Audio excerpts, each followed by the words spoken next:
Here and in subsequent PowerPoints, we discuss the problem of finding the volumes of solids of revolution. And we're doing this specifically with disks and washers. So we have this region, the region bounded by y equals x, and y equals 1/3 x squared. So a line in a parabola is revolved about various lines. In each case, we want to find an integral that can be used to compute the volume of the resulting solid. So here I have the graph y equals 1/3 x squared and y equals x. And we want to find where these 2 point curves intersect. So we set the y values equal to each other, and we get 1/3 x squared is x. So x squared is 3x. X squared minus 3x is 0. So x times x minus 3 is 0. So x is either 0 or 3 by the zero product property. And we're on for the points of intersection, we're also on the line y equals x, so the points are going to be 0, 0, and 3, 3. Well, we want to think about taking this region and revolving it about different horizontal and vertical lines. So in what follows, in the first washer example presentation, we're revolving the region about the y-axis. In the second, about this vertical line x equals -1. In the third, about the vertical line x equals 5. And then in example 4, about the horizontal line y equals 5. And example 5 about the horizontal line y equals -2. And I made these specifically for the fact that we have our region and we're looking at lines to the left and right of the region and above and below the region.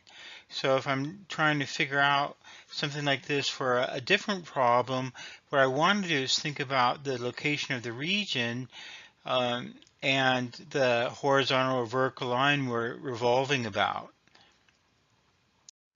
So in each case, we're going to use washers and Riemann sums to pass to definite integrals, and we assume that the viewer can actually work out these definite integrals using the fundamental theorem of calculus.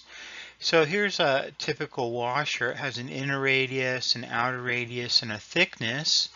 If the inner radius is 0, we have a disk. But if it's non-zero, then we have a washer. And the volume of this washer is just the cross-sectional area times the thickness. The cross-sectional area, you just have the difference in areas between an outer circle and an inner circle. So we're going to use Riemann sums to pass to the definite integral.